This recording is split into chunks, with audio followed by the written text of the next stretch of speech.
everybody still hear me? Yes. All right, excellent. So, Crane, I didn't get my little thing. There you go. Crane, origami. That's what we do. So, small businesses, as Mrs. Barnett was saying, you know how many there are? Like, who thinks in the U.S. there's 1 million small businesses? Is that many? More? Less? How many small businesses? More? Like 10 million. Like 10 million? 28 million. Of them, 25 million have 5 or fewer employees.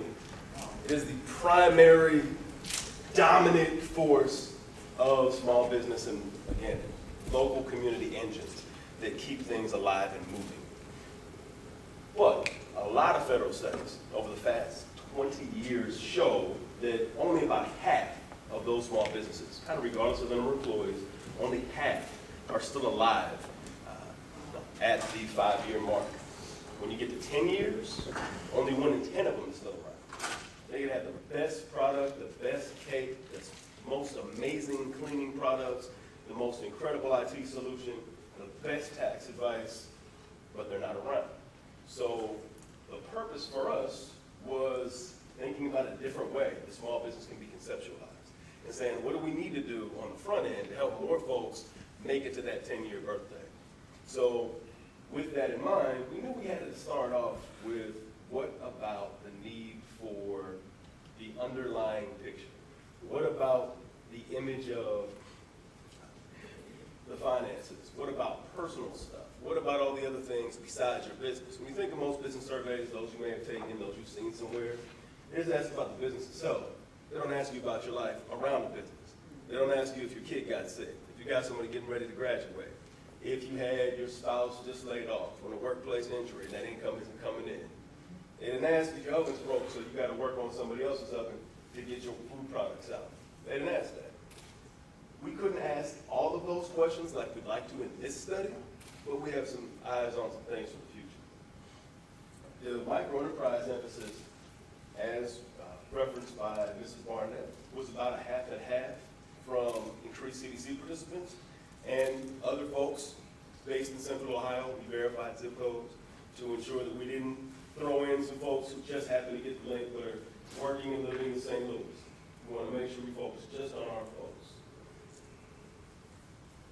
Beyond the pull between our companies, our agencies, beyond the synergy that exists, again, minority-owned small business in Central Ohio, beyond that, we wanted to explore what could happen if we took a look at the things they saw 5 years ago in their sustainability study, and we added some of those other pieces to the puzzle. So, what we did. The design was different than what we normally do. We have a lot of tools on the shelf, and we want to be able to take those tools and leverage them, implement them. We know how they fall. We know how to compare that against other groups and clusters. They've been run a lot of times, so they're kind of tried and true. But we did something different, and we collaborated. We trusted increases CDC's perception of their audience. We trusted their understanding of where people's time really was going and how much time they would have to sit down and do this. We ended up negotiating ranges for things like credit scores and ranges for things like adjusted gross income and et cetera, so that we wouldn't have folks drop off the survey. We wanted to do what we could to promote as much information coming in complete surveys as possible. The big benchmarks, told you about the 5-year and the 10-year. At 1 year, 4 in 5 small businesses makes it across that first finish line. 4 in 5. That's the first blue. Is this laser pointed? There you go. Can anybody even see that red? I can't even see it. All right. The next blue is the 2-year mark, which is saying 3 out of 5. 3 out of 5 make it to 2 years, and then again, we know there's kind of still this continuous decline that happens over the following year. Well, at 1 year, increased CDC businesses based on our responses at 100% survival rate. That was awesome. Support means something.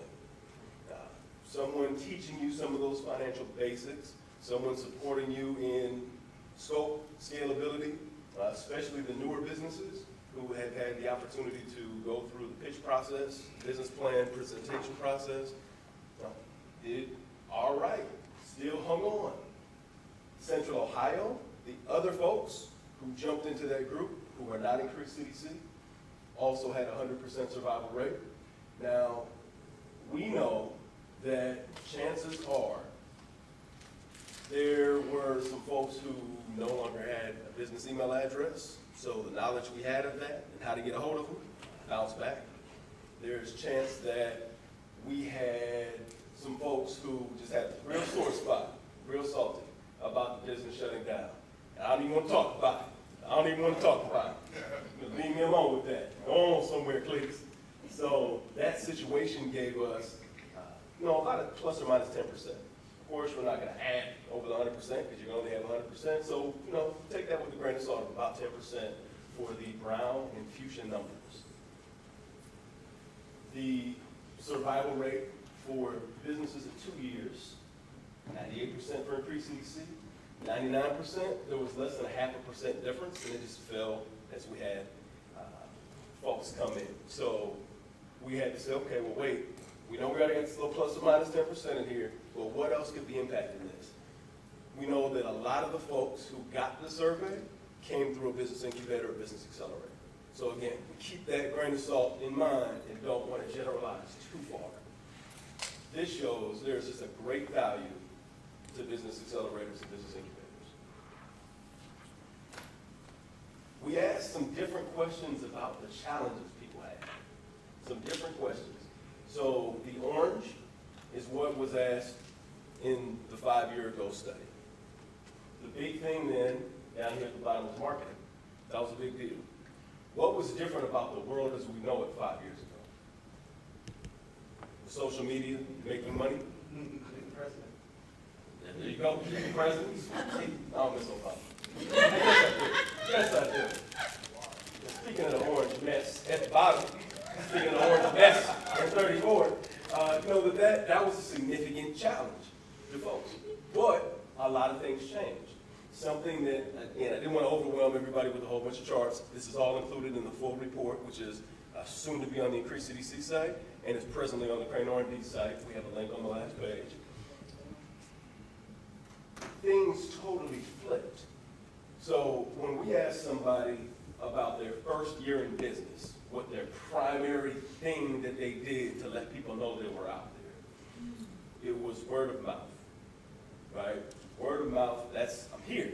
I don't have a site yet. I don't even have an established phone number you can call. You can't text to get an automated response. You don't have QR codes to go somewhere. There's no way you can get a hold of them. Just call me, we'll make it happen. But when we asked about last year, and we ran a comparative analysis, folks were 4 times more likely to use their business website than they were in the first year. Folks were about half as likely to use word of mouth as they were the first year. Because what happens as your business grows, you don't have time to talk to everybody individually. Check out my website, right? Call our line up. Read the back of this card. Check this flyer. Get this marketing collateral. So as we looked at, okay, well, what else changed? Financial management changed a lot. Financial management also lines up with this the third bar, lack of stabilization capital, lines up there because together that's just under 50% of everybody's problems that they reported were financial in some way. This is about 50%. Whereas before, that was only 26%. So the intensity of people's money issues almost doubled in the past 5 years. And that is not just for the businesses who were around 5 years ago and around today. That's saying for everybody who was in the pot then and for everybody who was in the pot now, that's more of a concern. A few things have changed in Ohio from regulation perspectives. A few things have become more expensive for certain folks. The fuel costs have escalated, which impacts a lot of things. As at event spaces, there's a different ability for folks to get out of community festivals and events. The city has changed the permitting processes and so on and so forth. A lot of folks, this is head nods, a lot of folks get it. You recognize things have changed. So now, all these beautiful cakes and pies that I made, I can't get rid of them. Maybe I put them on my Facebook and someone will tell me they want me to meet them up. But the reality is, most of those are just gonna go right. So there's a profit loss in product cost. So jumping into how people fix that, it comes with a time investment. The energy that they put into their business. So if you just think about the blue, this was how much time people spent on the job for somebody else and how much time they spent working for themselves. So far left, no, about 40% of people worked a part-time job for themselves and then worked a full-time job for somebody else. I'm just gonna do this on the side. It's gonna be a little something. It's gonna do certain things I needed to do. It's gonna take care of this. It's gonna offset that cost. It's gonna let me get my family savings built back up, whatever happened. But the next category, these folks say, hey, I'm gonna treat it like I got a full-time job and I'm gonna work a full-time job. Jumping over to this third section, you have folks tell you the smallest percent of people at that time, the smallest percent of people worked a part-time job for themselves, and that was it. I'm just doing my job, but I'm not giving it more than 34 hours a week. I'm just doing my job for myself, but it's not getting more than 34 hours a week. The next category, again, slightly larger. It was our biggest group by a little bit. The folks who worked it like a full-time job working for themselves. Now, what you'll notice is the change in the orange. It goes down on the two left sections and up over here. So essentially, people, I don't know, there you go. You with me on this one? All right, y'all got it? So on this one right here, it almost quadrupled the number of people who left working for somebody else and started working for themselves just part-time. Over here, it went up even further to 45%, to the by far dominant number of people represented in our microenterprise group work for themselves full-time. So looking at that change, you may notice something, that this one, this group of folks who work full-time for themselves and work another job, and I'm only gonna work for myself, but I'm gonna work a little bit less than full-time, flipped. It's the complete opposite. So, okay, well, what about hiring? How did you grow? How did you afford to do that? How could you meet the demand of whatever your business product service is? Well, that's this little yellow highlighted number. Those are the folks who added employees since year one. And you notice that the lower numbers didn't really add a whole lot, but you have, compared to the people who work part-time and that was all they did, I'm gonna get a little employee, you know, they're gonna help me out. You know, Mercedes gonna do this, Jim gonna do that. That happened 9% of the time. The folks who ended up moving and taking that same amount of time that they were spending for somebody else and only spending it on themselves, hired at 3 times the rate of those folks. The folks who were in this category said, I'm just gonna go full-time and do my thing.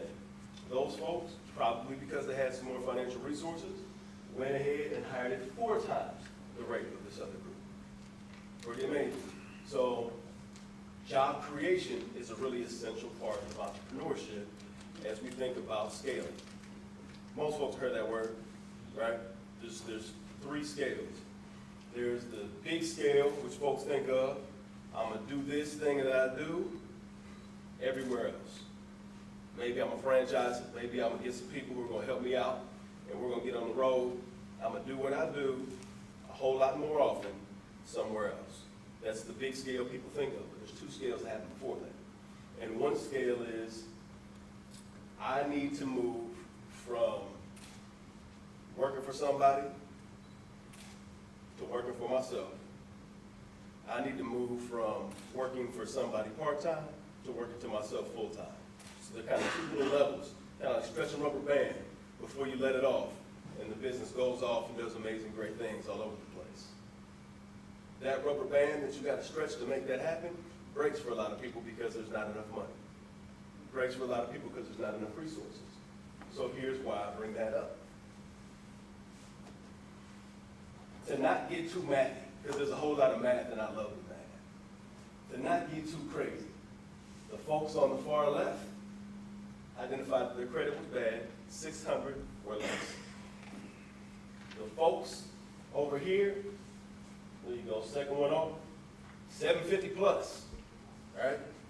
Got some serious credit. But the interesting thing was, this blue bar is the amount of financial challenges that the average person in that credit group had. And there's a significant difference between 1.6, I got about 1.6 things that are problems for me that have to do with money. We broke down all the different things that they are, you see that in the report, and how those things make up that piece of the pie for that problem. But people who have bad credit, 1.6 problems. People have excellent credit, 1.1 problems. Well, how come it doesn't stay closer? Why is it that somebody that's got good credit has half the problems of somebody that has excellent credit related to finance? Why is that? How is it that these folks still have concern? You got good credit. What are you worried about? The world should be yours. You should be able to do whatever you need to do, right? You should be okay. 750. Some days. Business owner, right? Business owner 750. You should be able to do some things. Call up U.S. Bank. I want to do this. Let's make it happen. That's the submit the application online and, get the line of credit active the next day. 750, you can do some things. Here's the problem. We believe that that number is higher. It went back up for the high credit group because they know they have something to lose. And so because they know they have something to lose, they've invested in their credit to get to that point, and some of these other groups have not. So you see that there's a distribution where the folks who have the excellent credit of the types of money problems that they have look a little bit different than the types of money problems that someone in the fair or bad situation have. So then we just take a look at that purple, right? Of all the financial challenges, you see that of all the problems I got, we already told you about 1.1, but of all the problems I got, this much of it is financial. It's 37% for the excellent group, but only 28% for the good group, and only 32% for the fair group. Interesting thing, right? Why is it that it's not higher? It's in the 50s for the bad and the poor group. I can't afford credit. I can't access credit. I don't have what I need to take care of things in case it rains me out at the fair, in case I can't get a Juneteenth, in case I can't make this relationship I have with this food truck market that's coming up. I need to have something, because if I don't, my people are going to leave. I need to be able to give them something. So that concern is a higher concern for the folks with that purple. That's what that purple means. But in terms of the breakdown, you see that about half of all entrepreneurs have a credit score below 649. That was pretty surprising to me. Half of them got a score below 649. And there's certain experiences that come with where that score is. It was a bold question. I was grateful to the people who chose to answer that question. Again, it was anonymous, but it's still a bold question. It gave us some great insights and layers. So, tell you real quick about what we did with that. So, we create models. That's what we do. We figure out how to make little Google Assistant type things that you can just introduce to different things in your life, and they figure out how to make them work. RADGI is one of those indexes. It's the Relative Adjusted Growth Index for 1 year in business. RADGI will go and sniff out what's going on.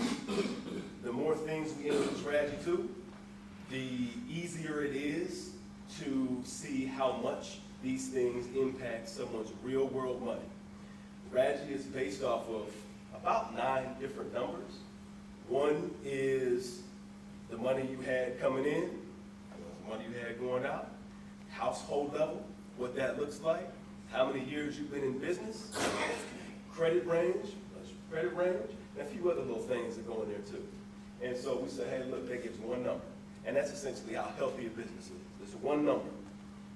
Now, as we introduce it to different things in people's lives, that may be years of marriage plus living in the same place, could be number of kids under 18, which is again something we did take a look at, or it could be what happens when you get an attitude, broken down in the numbers. When you get an attitude about something, what happens? When you get a setback, what do? RADGI is going to be a pretty important tool for micro-entrepreneurship moving forward. This one, again, represents us from 1 year in business. Well, we're also thinking about a RADGI for pre-business, for the folks who are still in the business planning phase, still thinking about what they want to do, what they need. So we talked about scale a little bit earlier, right? To take all the crazy out of this is the number on the bottom, how much it took you to start up. This is part of it. Sneaking out. How much it took to start up. The red number are the businesses who are in the RADGI phase of broken wing. They're in a negative cash flow situation. It costs more to be in business than you're making, right? Growing feathers is the yellow. No, you're just covering your costs. You're not losing, but you're also not improving your adjusted household income. It's helping with some things, but it's kind of like a hobby. It's a hobby that's paying for itself. Now over here, which appears to be black on this page, right, was dark green, but that's okay. Every computer is different with PowerPoint, right? So this is a healthy business and has a number that says, look, from here to here, you're doing all right. You're making something. You are improving your household's ability to take care of whatever comes up. So when you look at the numbers on top, that's just how many businesses fell in that group, based on what it took them to get going. The healthiest businesses cost $2,500 or less to start out. Isn't that interesting? Not the big, oh, I need 50,000, because if I get 50,000, I'm gonna be all right. Now, why could that be, right? Because, you need more money, you get more, you can do more, you can make more, but not if you don't have the underlying financial skill set to know what to do with that new 50,000. And so there's an assumption that personal credit and business know-how, passion, excitement for the work you do, and the products and services that you offer line up, and they don't. And this is pretty much conclusively proven that they don't line up, that there are different skills, and that if we want entrepreneurs to succeed and be in that 10-year milestone group, we've got to do some different things with the financial structures. So, into the credit score. Here's what RADGI looks like. This is just an example. We ain't put anybody through this, but the numbers are real. If someone comes in the door with a 600 credit score, and we do an intervention on personal credit, business finance, whatever, but a very specific thing is based around where they're needing some extra backup and some support at. Not just the general, one size fits all, but targeted to what they need. For every 1 point that the credit score goes up, RADGI goes up 0.01. So at the end of the day, if we can get somebody's RADGI score up, we can get their personal credit up. We can get somebody's personal credit up, we can get their RADGI score up. And we can improve their fluency with finances, and we can improve their ability to deliver financial change to their lives, their families' lives, their homes. So bringing up the RADGI score has some pretty interesting implications. That's just the first thing we introduce RADGI to. We can introduce RADGI to a whole bunch of other things and figure out how and where and what. And it's kind of this external thing that doesn't have any feelings, just over here hanging out, that's able to identify how much change was actually made by different interventions that we do. So if one program specializes in construction-based things, but they want to try to take on someone who's a home chef, maybe the RADGI score will help us figure out we all have lanes. And that there's lanes for lenders, and that there's lanes for specific incubators and development centers, so that we can start filtering and funneling folks to where they're going to be most successful and have the highest likelihood of being involved in that 10-year birthday celebration for the business.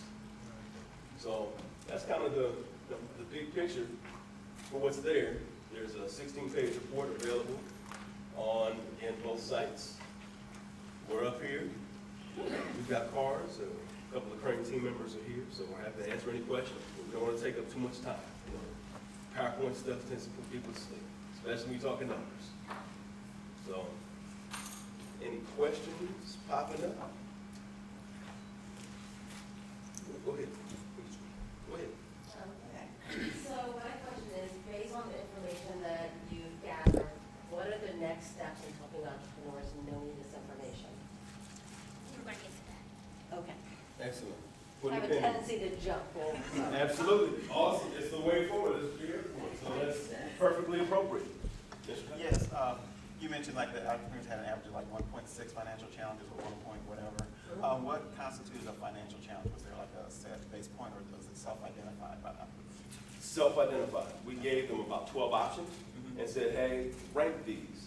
So by asking them to rank those challenges, we were able to, again, figure out, all right, this one weighs a little bit more than this one does. So that goes into part of how Raji thinks. But at the same time, we also have the ability, because we asked them pretty much three questions of the same style, we're able to get kind of a magnitude effect to see how much these things show up in people's lives. So though we had 119 respondents, we ended up with about 276 challenges that they told us about. So we started saying, hey, we know that Raji wants to get into the weeds. What can we do to support the picture of where folks are and where those challenges are and how they break down? For sure. Ma'am in the corner? I had missed what the Reggie soaring was. My daughter asked me a question. I just missed that. What that one was. No problem. Sorry. So I'll go back for the folks putting it in. So Broken Wing essentially is negative cash flow. You owe money to go to work. Growing Feathers, you're going to work, but what are you getting out of it in terms of money? And Soaring is you are in a range where your life is actually impacted financially by the entrepreneurial work you're doing. So I have a family member who makes an incredible apple crumble. It's probably why I'm thinking about pies, pastries, and the cakes right now. But we actually did a deep dive walkthrough just for him, right? He was thinking about how he wanted to finally go into business for himself. Worked for everyone else for a long time, master chocolatier, blah, blah, blah, blah. Did all these things for a long time for everybody else. Well, what if I do it myself? So we took this inventory of the tools and the resources that he had. And what we found out after walking through how much gas it took to start up the stove, all the way to how much fuel it took to get to the locations that he was going to spend this amount of time discussing franchising relationships and consignment relationships with, right? Everything you can think of. It was going to cost him about $9 to make one of these apple crumbles. And I'm like, all right, that's okay. The plan right now is good enough. You can get $15 for it. But if you're getting $15 wholesale and they need to slice it up and do what they need to do, what happens until you get that money? If it takes them a couple days, if it takes them a week, you now need to, unless you change your strategy, get back in the car, spend that gas, and go back and start checking to see what's there. Is that the way you want to do it, or do you want to structure it differently? So as we started talking about what it meant for him to be pretty much in what we now know to be the Raji Soaring category, he was going to have to make so many apple crumbles, and he was going to not have the capacity to do it there, right? He was using his family's oven, and it just so happened to be a Dutch oven, so we get about 4 in at a time, but they didn't all cook evenly, right? Because now the cook time is different because you got more stuff in here so the heat can't move around, so it's burning up this side and not this side. So we had a lot more product waste. So we said, okay, well look, what industrial ovens can you get access to? What relationships can you make with the local workforce development school? What programs can you figure out for this, for that, for the third, some other small business trying to do it, and get a little short-term lease arrangement, come in a day a week? How do those things work? So as we discussed that and figured it out, we helped him get from, again, what we now know to be broken wings, where he was wasting money to produce this product, to, all right, we've worked through a very specific plan for you. And this specific plan for you now has you in the soaring category, where we figured out how to get his cost from $9 down to $3. And we figured out how we could change his production to a higher amount. You got more cakes and pies available for the people. So things like RAGI, and there's other indexes and other models out there. This one is just designed to think about the real world micro enterprise, not capitalization strategy and what it's going to be worth in 10 years. How long you've been around, how much are you moving? Are you moving good steps every year that you've been around, on average? Knowing people got good years and bad years. On average, how's it really going? So we have to move Can forward I with ask the one more program. question real quick? Please. I know, Yana knows me. So when I look at, I'm sorry, I'm gonna keep talking. 2,500, you've got 49 numbers in category 1. Is that correct? Mhm. And 18 of them are making money? Am I reading your numbers correctly? So 10 of them are covering cost and making a tiny bit of money. Right. But of 49, 18% are making money. Not 18%, 18 to 49, so it's closer to like, 40-ish So percent. 36%. Yep. Okay, I like numbers too. I just want to make sure I Marvelous. understood your numbers. Yep, that are making money when they start. Okay. Yep. Thank you. Sorry, Deanna. Absolutely. One more question. Are Yes. you suggesting that even those that got 15, 25,000, 45,000, none of them are soaring? None of them are soaring based on RAGI. Out of the 74 businesses. Yeah. Right, out of the 74 that, gave us the financial question responses that we needed. Over here in the 45,000, there's a few folks doing it. But then again, we look at bias, and the chances are, if you could qualify for a $45,000 loan, you may have had some other backup or some other collateral, some other skin in the game. We couldn't get as into the weeds as we wanted to. The same way as that RAGI gets even smarter when we have an actual credit score and not a range. So we had to take kind of the middle of the range. 600 to 649, you score 625. So the idea is that when you tell somebody who, I want to start this, I've been doing this, I'm ready, put me in the game, coach, and you say, yep, $50,000 for this loan, you may not need that to actually get going. And so the scope and the scale can't just be made off of, pushing a couple buttons, checking a couple boxes, that there's probably more things that need to be included in the analysis. All right. Thank you so much. He'll be around for more questions. You bet.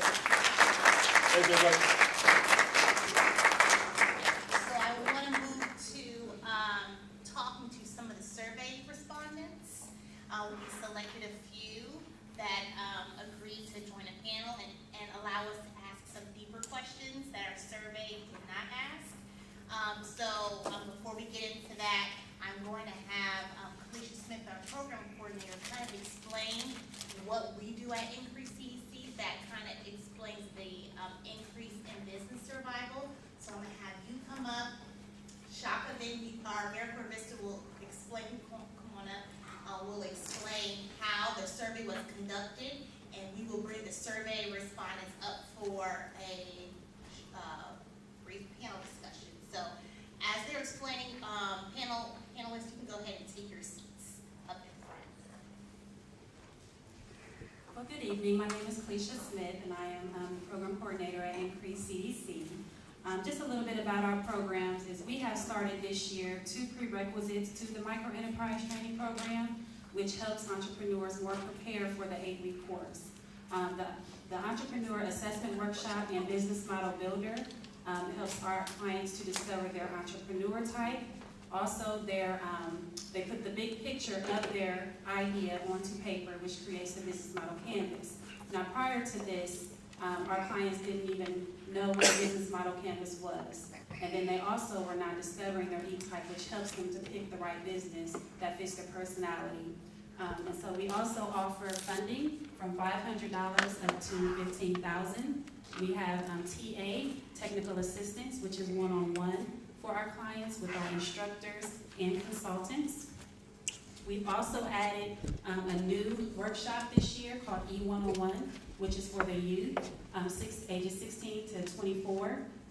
With this workshop, our youth learn to how to prepare for entrepreneurship and how to start a business. We work right now with Eckerd and Impact. And we also plan to add a E101 for Kids workshop because it's never too early to get our children learning about starting a business and becoming an entrepreneur and having them pursue that dream. And that's what we want to instill into them. So we look forward to developing that more and increasing that program next summer for 2019. So if you or anyone you know are looking to write a business plan or need coaching or need business management tools, you please refer them to us, or funding. You can refer them to us. We appreciate all referrals. Right now, I'll pass it over to Shaka, who will talk about his experience through gathering the data.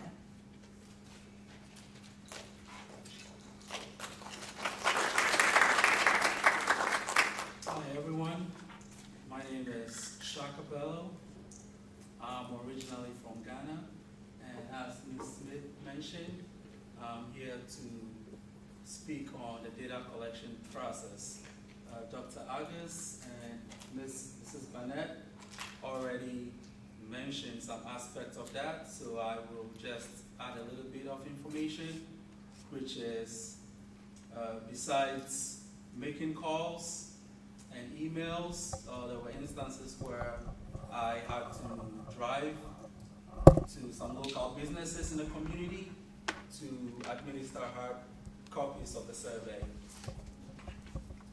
So I just want to thank Increase CDC for giving me this opportunity through the AmeriCorps Vista program to serve, to learn, and to connect with the community. Thank you very much.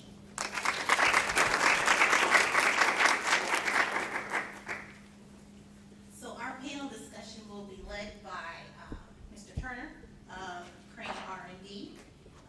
We will ask the panelists a few questions, and then we'll open up the floor for additional questions. Mr. Turner, if we're ready.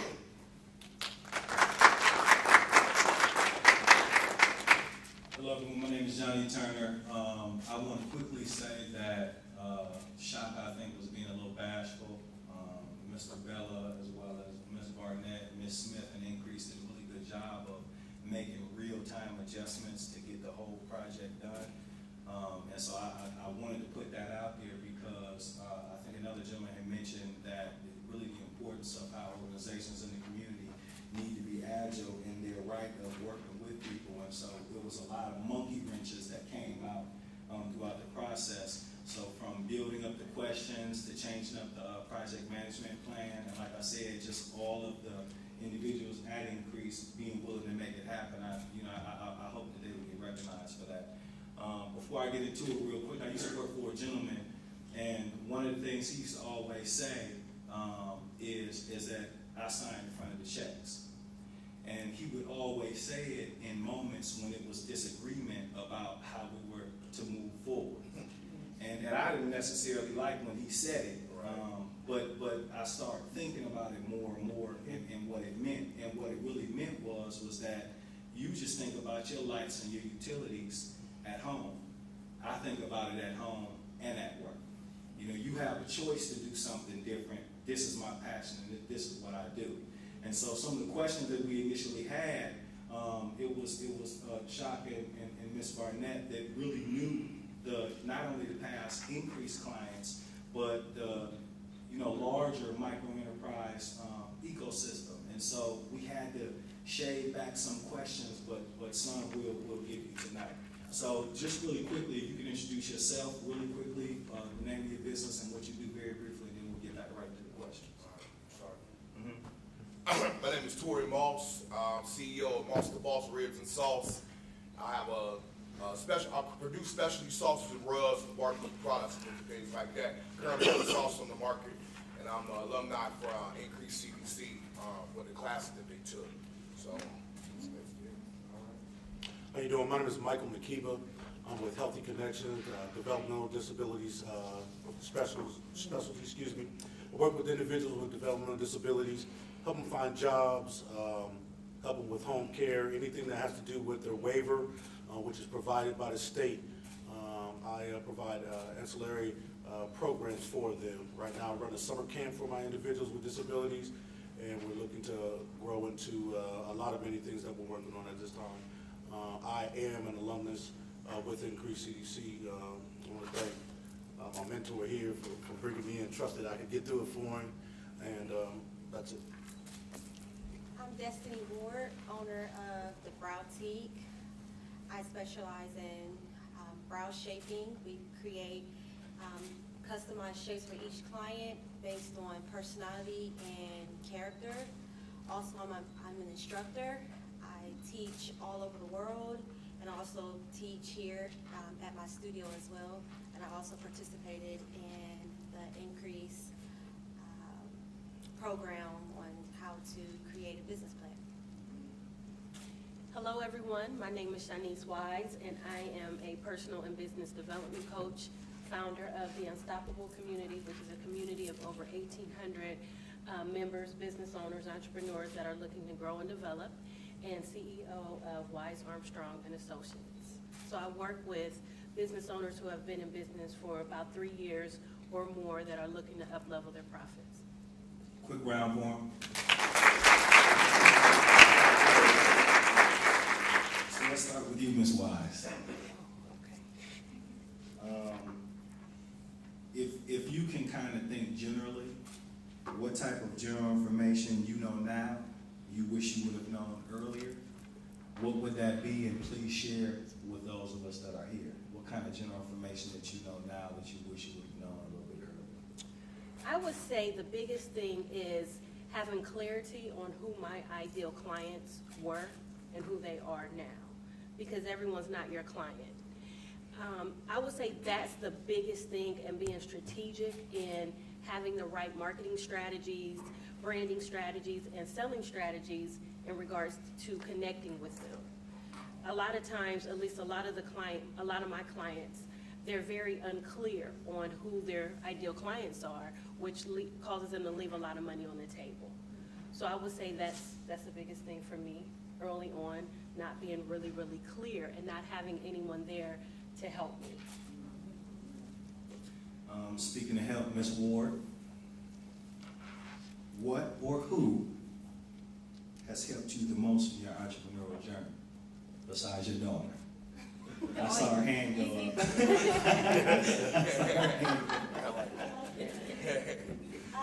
So there's, well, I guess like 3 people in particular I want to mention. My parents, first off, really helped me in this process. Just, because they believe in my vision. So when there's those times where I just want to give up, or I'm like, I don't want to do this anymore, they know the right words to say, or they just have a lot of wisdom, so they keep me pushing. Then secondly is my clients. I really value my customers a lot. Because of them, I'm able to pursue my dreams at my fullest potential. Anything that I desire to do, my clients support that.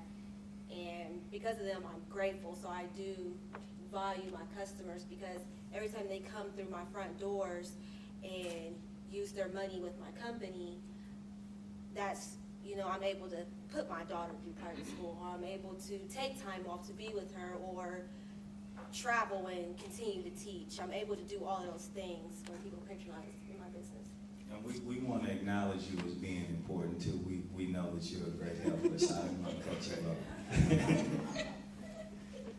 off. Mr. Moss, what has been the single most challenging thing about running your business? What has been that thing, and please explain. When I answered that question, man, I had a list of challenging things.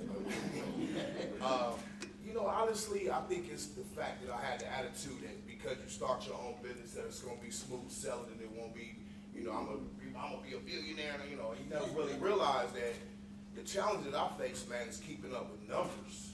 Like knowing those numbers, like exactly down what's what I mean, and being more serious, being more diligent about keeping numbers, because in my experience, even though even when I don't make a whole lot of money, I still might owe out money. And if I'm not paying attention to that stuff, that is a huge challenge for me.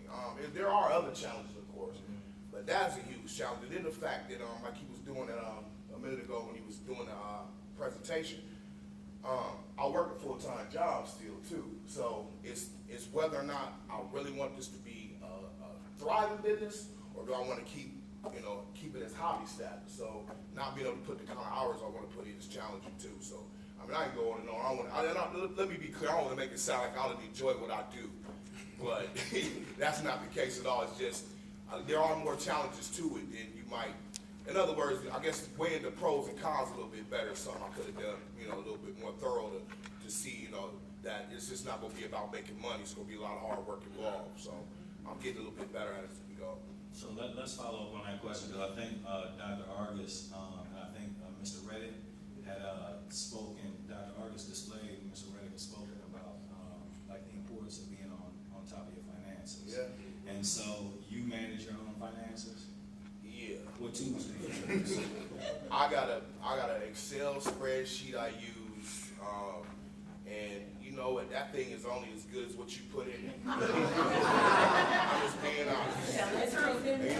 I'm not gonna sit up here and act like I'm this perfect. I'm just being honest with you. Like, if I don't put, I'll be like, yeah, I'll put it in later. Before I know it, like, did you put that in there? Right. I don't know. Get up. And so yeah, so I'm just, I'm just Excel spreadsheet right now. I do have some other programs that people have introduced me into, but have not implemented them. Just once again, I'll get to it later. Honestly. You want to say something, Dr. Argus? I did. So something you all will see as you go through the study, over 75%, I got to put Jack on that. 75% of small business owners, micro enterprises and larger size business, still qualifying as small, do their own finances, right? Only 18% hire a firm or have someone external to come help out. So the difference between that extra little percent that's hanging on, maybe it's a business partner, they're better with numbers, they're gonna take care of that. Or a spouse, may jump in and do some of those things. And again, maybe you have a spouse that also has a tax service. They know what they're doing. Maybe they're a CPA, maybe CFP, maybe they know what's happening. I don't know. We ain't get into the weeds, like I said.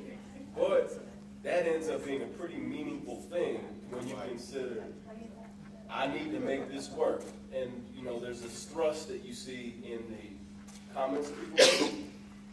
And I'd be real curious to hear what you all think about it. Is it more important to save money by doing something yourself than to spend it? Yeah, because you're not really saving it in the end. I'm with you. And I can answer, no. Hire an effective partner and get the right numbers. I'd have to coach on my answer again. Once again, I said there's a lot of challenges. One of them is, I don't have a lot of money, so what do I use for, I would love to hire a team of people. Everybody can work in. But they don't want to work for free. They're like, man, I can't do it for free. Call me when you get your money together, So I agree with you 100% though. Yeah. And I acknowledge your challenge too.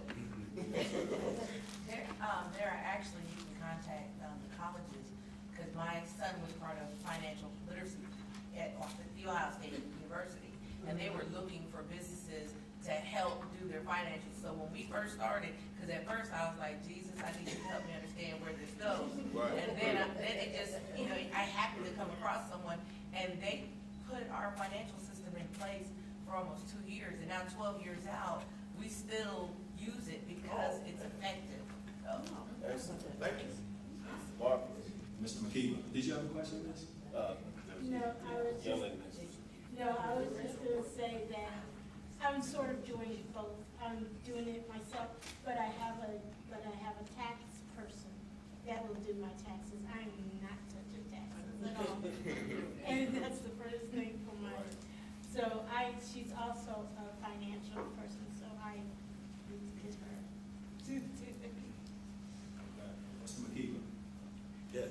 Met this gentleman a couple of years ago. To his credit, the same dignity that he walks with today is what I saw a couple of years ago. As a compliment to him. And I know that he's grown, but just the demeanor in which he carries himself was the same thing that I saw a couple of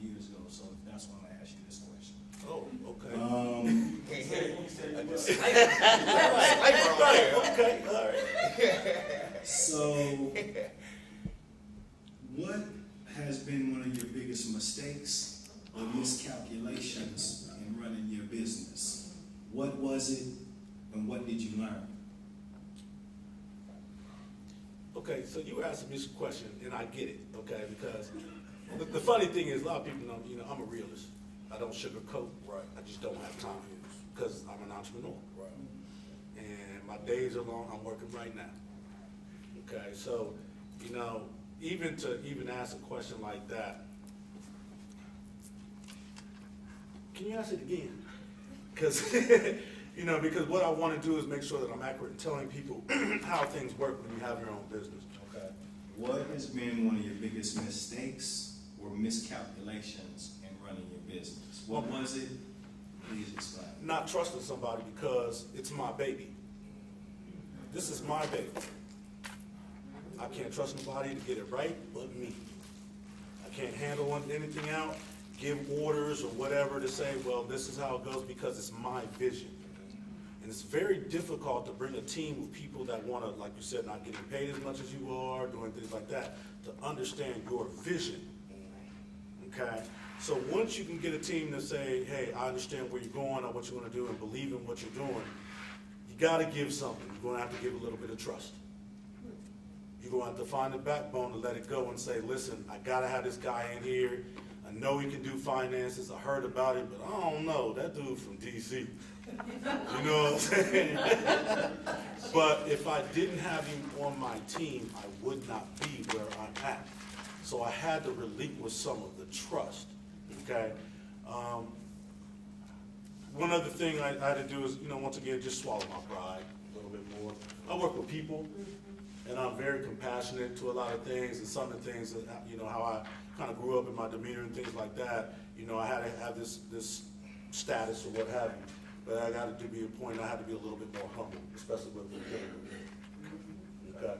And Ms. Wise, I'm sorry, I mean. No, you're fine. Ms. Wise, what's the most rewarding? Can I say something? I got to go back to, I had to write this down, to what this brother right here, what he was saying. You'll never have if you don't jump and do it. You have to shift your mindset. And for every entrepreneur, every business owner, you need a board of directors. You need a lawyer. That's right. You need an accountant. You need a tax advisor. So nothing will change for you if you don't go ahead and jump and do it. And I ain't about to argue with you at all. Because honestly, especially you're in the food industry, you need a lawyer on your team. That's right. And you need an accountant. And the Excel spreadsheet will only take you so far. Don't I know it? So, because I've been there. Yes, I don't dispute what you're saying at all. And and you also need a business coach. So what I do for my clients, I tell all of them, you need a board of directors, this is what you need, this is who you need. And then we create a strategy for them to get it. You know what I mean? So they can make the type of money that they need in order to pay it. So once you jump out and go for it and say, okay, I'm gonna invest in an accountant, then you're gonna get to work and you're gonna make it happen. You know what I mean? So it's all about shifting your mindset. So the Excel spreadsheet, it has to go. But honestly, in order for you to expand, and that's what I see with a lot of new business owners, is it's like a gap in between. You have a business plan, you got all this together, but then how do I put it in action? How do I take that next step? So that's really important. You gotta get rid of that Excel spreadsheet. And it's not about how much money you have now, it's about how much money you wanna make. And you gotta be willing to go get it. Yeah, I was I gonna need to go sit out there now. I was gonna add to that, so what I've learned later on in business is that time is money. So that was the main thing that I've been learning. I don't have time to do certain things. So if I'm spending my time here doing this, I could be at the salon making this, amount of money. I had to weigh it out. So how much money am I missing out doing all this tedious stuff when I could just hire someone that can do it a lot faster than me, that's more proficient at it, is gonna do it right, and when I could be at work making more money, because I had to hire an accountant. I was doing my finances for 4.5 years. Got me nowhere, to be honest. You handle it on my own. They piled up, they racked up, so I got me an accountant, which doesn't really cost that much. She handles all of my finances that's related to the business, you know, for a certain amount of dollars a month. I pay her monthly, and she does everything. I call her, someone send me a letter about something, send her, she fix it, and I get back to work making money. Where it normally would have took me 3 hours to figure it out, you know, where now I can make more money at work now, and now she's handling it for me. But I had to learn that the hard way. And if I can just, capitalize on that, go back to your resources. Always go back to your resources. You got here somehow, okay? So if you're having a stagnant problem or there's something that you're missing, whatever, go back to the resources and always ask the question, what do I need to do next? Don't be afraid to go back. You're not starting over, you're just going where you left off. Okay, I got this far. By the way, here's where I'm at. What do I do next? Do you know where I go to get this? Okay? One of my biggest things, and I believe this, and I'll tell anybody that has their own business, never take no for an answer. Never. If somebody tells you no, that's fine. Okay? But also ask them, well, why are you telling me no? Why not? Because it could be the smallest thing, your loan, they didn't want to buy your product, whatever. It could have been the smallest thing. I lost a loan because they told me no. Lost a loan. The reason why, I didn't ask them for 3 months. Well, why did I lose the loan? Well, I asked them 3 months later and said, well, you did an initial hearing. 3 months I missed the loan. Because I didn't ask them why. They told me no, and I didn't ask why. Always get a yes before you walk out. Anybody you talk to, anything you deal with, or somebody telling you no. Do you understand? Do you kind of understand me? So even if you're selling a product, hey, I'm selling this, well, why didn't you like it? Because there's a reason why they chose not to. Was it too expensive? The color wasn't right? Whatever. So you can go back to the drawing board, fix what's broken, and then move forward. Okay? So don't ever be afraid to go back to go to your resource. And the reason why I really have been successful is because I came back to Increase CDC. Wasn't like I graduated and said, well, I'm out. I'm going to do this on my own. No, I came back to the resource. And I said, well, what do I do next? And they said, okay, Mike, well, you go here. Okay, well, what do you do next? Well, you go talk to him. Well, what do you do next? Go back and talk to her. Okay, now I'm doing pretty damn good. But my resources were right in front of my face. So don't ever go from one step and say, I'm done with this. Keep those people in your pocket. Okay? Build those relationships, keep going, because it's information that you can never, ever, ever get, maybe never get again. So you want to make sure you stay, definitely in the Increase CDC family.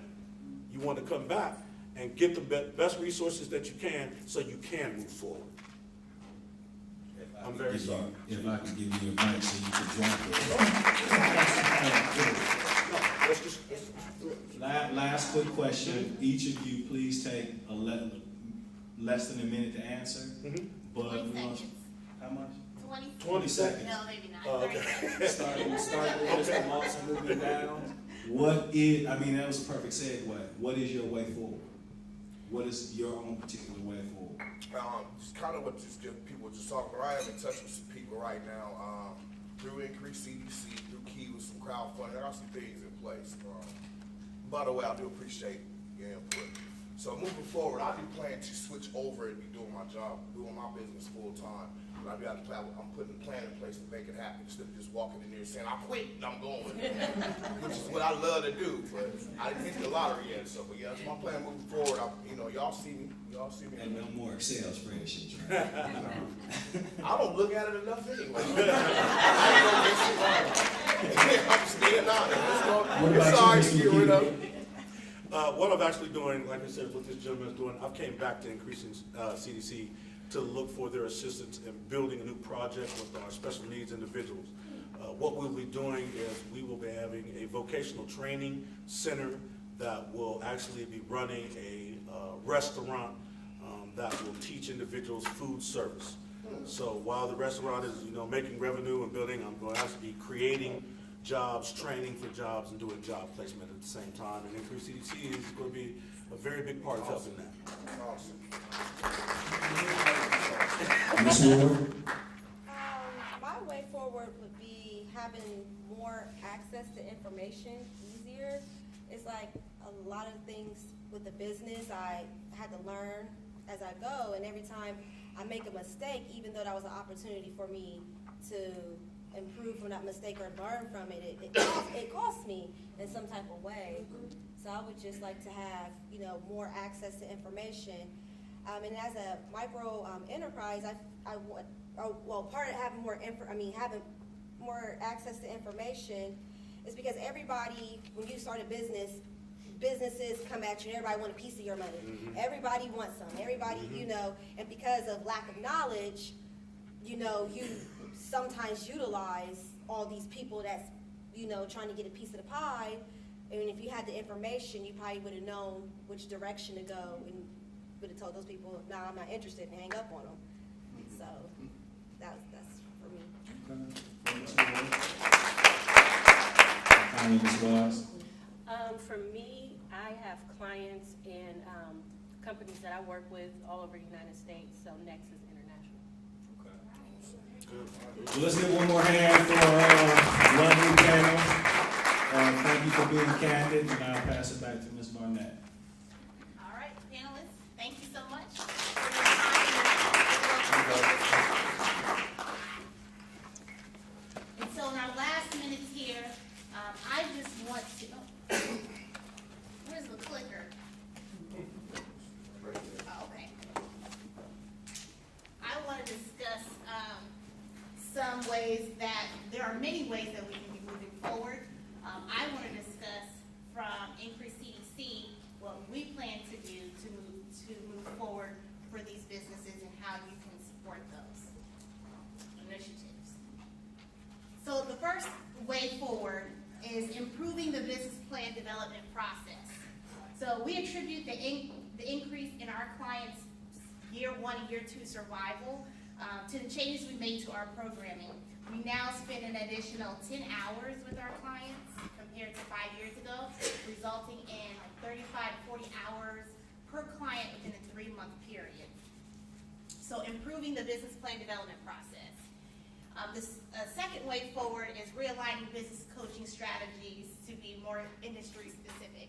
So we have generalized training that we can apply to our clients' businesses. But this summer we noticed there were holes in our market research process, and we connected with our partners at IBIS World. Are we all familiar with IBIS World, the nationally recognized industry research provider?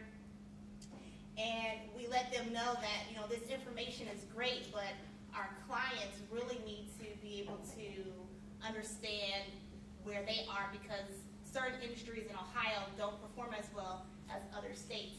So we connected with them, and they provided us with more localized information for our clients to be better prepared to compete in the local marketplace. So that's something that we will be incorporating in our one-on-one sessions by providing them industry-specific information. Another way forward, and this is in general, not necessarily just for Increase CDC, but anyone interested in supporting businesses or micro businesses, would be increasing more opportunities for more IT startups in Central Ohio. From our report from today, only 4% had an IT business, which is significantly less than the 25% state average as spoken by the Small Business Administration here in Ohio. We've already kind of started working with this initiative by working with IC Stars to offer our alumni digital literacy training, to expose them to new technology, and to encourage integration into their business models. Another way forward is increasing youth entrepreneurship training. The average age of our survey respondent was in their mid-40s. It's important to prepare our next generation to lead the entrepreneur endeavors. So in addition to our current programs at Equity Workforce Development and Impact Community Action, We're gonna continue to develop youth entrepreneurship training. And one of those efforts is with Starfish Alliance. This upcoming school year, we'll be working with some of the schools in Northeast Columbus, the high schools, to offer youth entrepreneurship workshops. And then another way forward, the last way forward we'll present tonight is increasing the capacity of microenterprises by preparing them to hire employees. Because microenterprises make up such a large portion of the business in our country, they are the major source of new jobs needed to continue reducing our unemployment rates. Not so much big businesses, which we've been focused on, bringing corporations and having them create the jobs. Micro businesses have that ability to make just the same amount, if not more jobs, if we focused our efforts on preparing them to do so. We want to empower microenterprises to grow and hire at the right time by giving them the tools and the resources to do just that. And so I want to introduce a couple new initiatives that will bring together all of those ways forward and how you can participate. One of our new ways forward, or one of our new initiatives, is the Hire One initiative.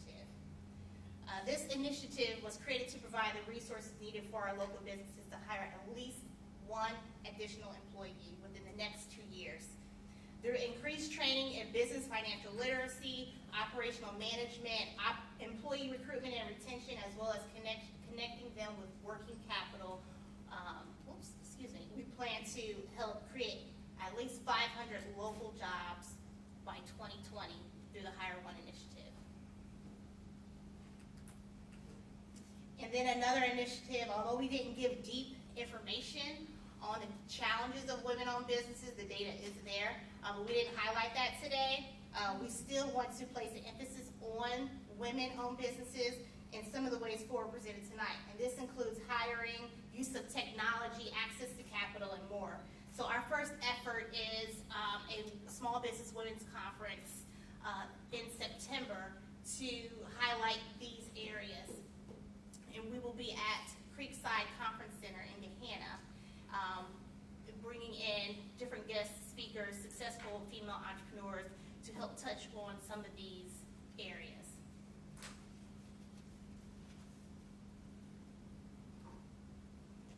We presented this information tonight because we want you to join us in leading the way forward for microenterprises in Central Ohio. To our government officials, to our corporations, to our community agencies, we ask that you support these methods through sponsorships, donations, in-kind donations, and public relations. And then to our local entrepreneurs, we ask that you make a commitment to working on growing your business with just committing a few hours of training, committing a few hours of consulting, working with a coach so that you can work on your business. It takes a community to build a community. So before you leave today, we want you to stop by our table. And if there is any initiative that you want to support or you want to participate in as a small business owner, we want you to just mark that by your name. You should have wrote your name when you came in so that we can connect with you and implement these new initiatives.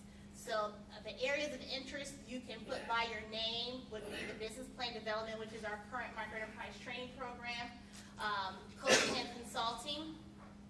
We have coaches and consultants in our office, but there are many other coaches and consultants that we like to connect people to. So we want to know if you need that or if you want to be a provider of that. IT startup.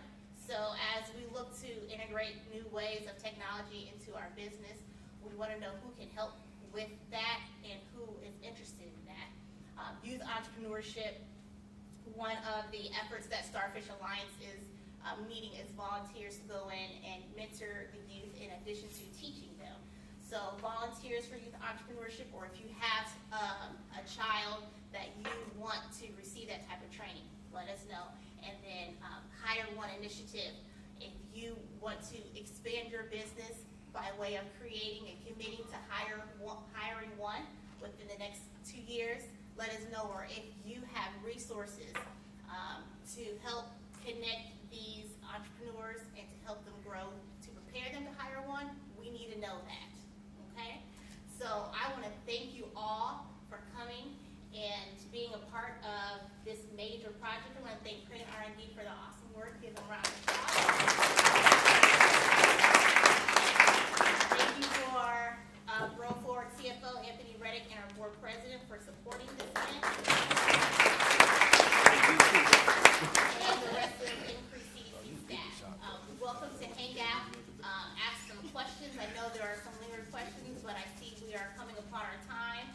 We want to make sure that we do give this information to you. So we'll be emailing the report to those who registered. It will be available, and we will be using this report to further develop the different programs and initiatives that we have placed here. Other agencies now will have access to this, so if it's going to help you do perform and implement your initiatives, use it. Okay? So thank you so much, and we appreciate your time tonight.